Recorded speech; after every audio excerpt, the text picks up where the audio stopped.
As we told you earlier, we're showing you breaking news right now from the capital of Armenia, Yerevan, at the Republic Square, where the Armenian Prime Minister Nikol Pashinyan is walking alongside his supporters in defiance of an attempted military coup against him.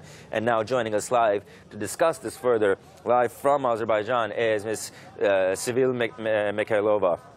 Ms. Mikayilova, thank you so much for joining us once again. Hope you're well. Thank you for having me.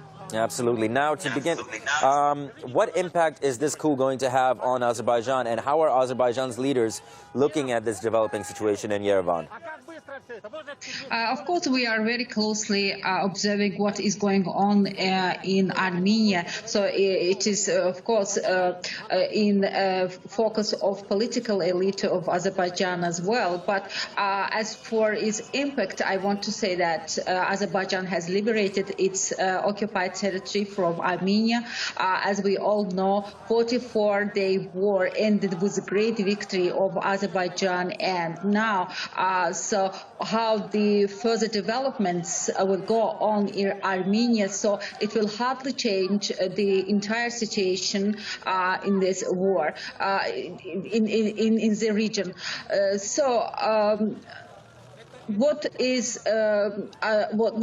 does the people of Armenia want? So we understand. So the Armenian troops loss in the war, of course, was a psychological has a psychological impact on the Armenian society as well. So Pashinyan turned out to be a weak leader for Armenia, and after the war, they began to demand his resignation.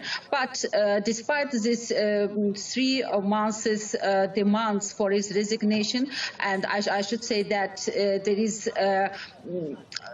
broke in the Armenian society, so a part of the society fully supports Pashinyan, and another part is against Pashinyan. They want his dismissal. But despite these calls, Pashinyan could remain on his power and could defend his power.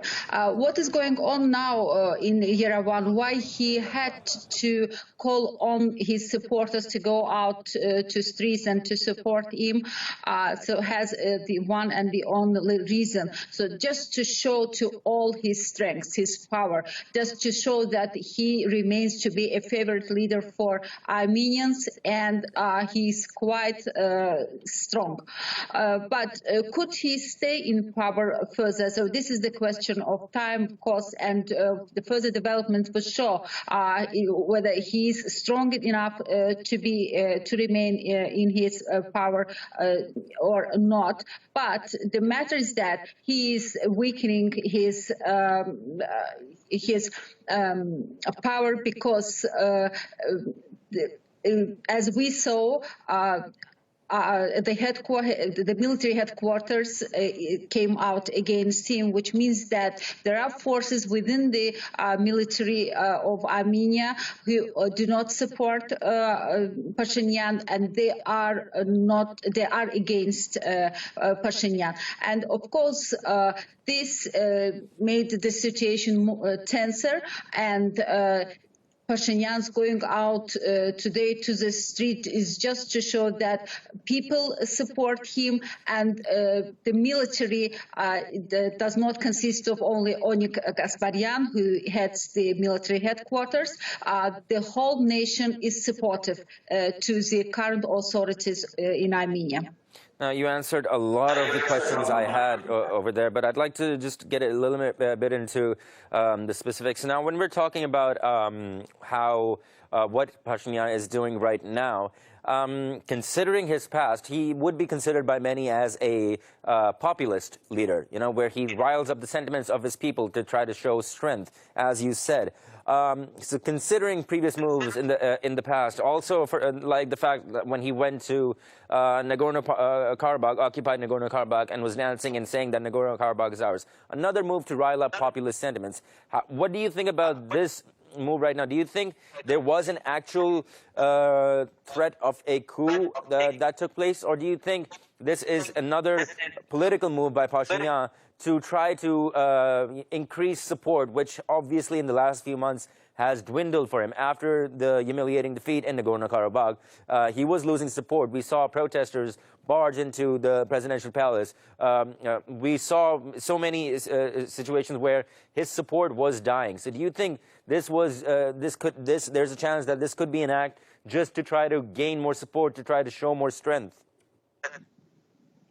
After the 44 war, Pashinyan felt a great deal of blows within the country and out of the country. So he felt that. And I think his decisions to change some ministers in the power, so as you know, he dismissed Ministry of Foreign Affairs, then the Defense Ministry, then others, and he changed the head of the security service. So all these steps show that Pashinyan was not delighted with his government, and he felt this danger within his government. But unfortunately, day by day, his power is weakening within Armenia, because there are a lot of problems, and not only the problem with war, but the other problems is related with economic recession, with low defense capabilities, because I want to add here that making a statement and calling Russian forces to come to Armenia and to defend their state border, I think is a humiliating call. And we can also name social problems existing within Armenia, but also political problems, which is very tense and could weaken his power as well, because coming to power, what Pashinyan did, he arrested the political leaders in Armenia. His attitude was not only just to see as a rival in political arena, but as an enemy to other political leaders. And of course, he couldn't gain respect or sympathy within the political elite of Armenia. And this split within political scene also is another factor weakening Pashinyan's power. And if we go through other things and see could Pashinyan win authority or sympathy outside Armenia, so it is not so as well. So his statements and I think his vague statements actually positioned him as an unpredicted political leader. So see, a couple of days ago, Pashinyan makes a statement saying that Iskander rockets didn't work. So as we know, it is of Russian production, and this is actually has one address to accumulate. This is Russian industry. So this statement was very unpredictable, but in fact it infringed forces within Russia, and even members of the parliament made very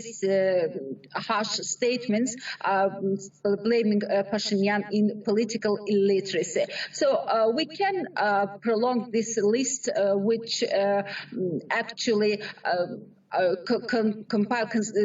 compound the list which lead Pashinyan to this situation, but the situation cannot be changed. Today he is on the streets, he returns to his populist sentiment, and he wants to show that he's strong enough, and he enjoys great popularity in people, and he has support. Now, looking at Pashinyan's mismanagement of politics, did you predict his ouster from the country's leadership, his inefficiency in managing the daily role of the prime minister of the country? I think so. He will stay in power or not. As I said, this is will of the nation, and this is a matter of time. But I don't think that he will be able to stay in power for a long time, because he's loser. He lost the votes of Armenian people. He's a loser, and also, he couldn't gain the authority and expected hopes for him because in 2018, when he came to power, there was a very great hopes that Pashinyan will be a leader of a popular leader, so he will act, how to say, on the side of people, but sometimes his moves and his steps showed the otherwise. So therefore, I think that his power as prime minister will not be so long.